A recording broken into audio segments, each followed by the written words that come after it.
বাল্যবিবাহ এবং লাভ জেহাদের মতো জঘন্য অপরাধ রুখতে মুখ্যমন্ত্রী ডক্টর হিমন্ত বিশ্ব শর্মা কঠোর স্থিতি নিয়ে আইন প্রণয়ন করার পরও হিন্দু নাবালিকা এবং যুবতীদের টার্গেট করছে ভিন ধর্মীরা। কাটিগড়ায় নাবালিকা এক স্কুল ছাত্রীর শ্লীলতাহানি করে ভিন ধর্মী প্রৌঢ় গ্রেফতার হওয়ার ঘটনায় যখন পরিস্থিতি থমথমে, ঠিক তখনই ধলাইয়ে লাভ জেহাদে ফাঁসিয়ে ভিন ধর্মী যুবক এক 14 বছরের নাবালিকাকে ধর্ষণের ঘটনা প্রকাশ্যে আসতেই উত্তপ্ত হয়েছে পরিস্থিতি।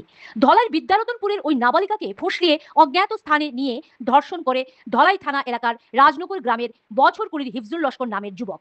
ন্যাক্কারজনক এই ঘটনা সংঘটিত হয়েছে 20 মে রাত 10টায়। নাবালিকাকে বাড়ি থেকে ফুঁসলিয়ে ডেকে নিয়ে যায় হিফজুল। রাত 2টা নাগাদ অনেক খোঁজাখুঁজির পর পরিবারের লোকেরা অচেতন এবং রক্তাক্ত অবস্থায় নাবালিকাকে উদ্ধার করেন। 21 মে সকালে মেয়েটির জ্ঞান ফিরে।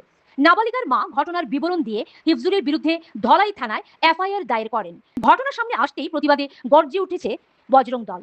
সংগঠনের সদস্যরা অভিযুক্ত হিফজুলকে গ্রেফতার এবং আইনানুযায়ী দৃষ্টান্তমূলক শাস্তির দাবিতে সরব হয়েছেন। 24 ঘন্টার মধ্যে পুলিশ অভিযুক্তকে গ্রেফতার না করলে তীব্র আন্দোলন গড়ে তোলার হুঙ্কার দিয়েছে বজরং দল।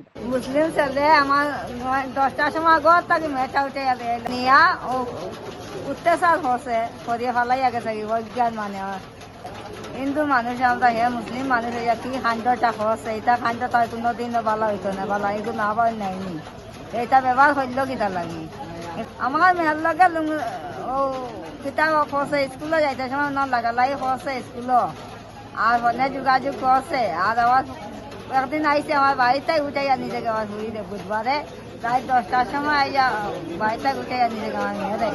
গত বুধবারে আমাদের একটি নাবালক হিন্দু বোন হয়ে 14 বছর এবং এক নরপুরসাদ হিজবুল লস্কর নামে সে এই বোনটিকে প্রথমে লাভ জিহাদের মাধ্যমে ফাঁসিয়েছে এবং ফাঁসানোর পর তাকে ব্ল্যাকমেল করে নিয়ে গেছে একটি ঐক্যাত জায়গাতে এবং নিয়ে গিয়ে সেখানে আমার এই হিন্দু বোনটিকে শারীরিক অত্যাচার সহ কুকর্ম করেছে। কুকর্ম করার পর সেখানে ফেলে গিয়েছে এবং তারপর পরিবারটি রাত্রে 2টার সময় মেয়েটিকে খুঁজে পেয়েছে। ঘর থেকে বেরোচ্ছিল 9টার সময়, খুঁজে পাইনি।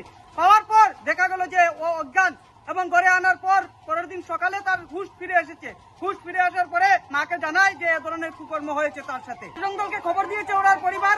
খবর দেওয়ার পরে আমাদের বজরংদলের কার্যকর্তারা সেখানে উপস্থিত হয়। উপস্থিত হওয়ার পর অবস্থার খতিয়ে দেখে এবং সত্যতা যাচাই করে পুলিশ প্রশাসনের দ্বারস্থ হয় এবং দ্বারস্থ হওয়ার পরে বর্তমানে শিলচর মেডিকেল কলেজে এখানে ট্রিটমেন্টের জন্য আনা হয়েছে। এবং আমরা পুলিশ প্রশাসন সহ এই জিহাদির বাচ্চাকে বলতে চাই যে অতি সত্বর তাকে অ্যারেস্ট করতে হবে এবং এই জিহাদির বাচ্চাকে বলতে চাই যে সে যদি পানি বাঁচতে চায় অতি সত্বর সে পুলিশ প্রশাসনের দ্বারস্থ হোক, না হলে বিপদ হবে।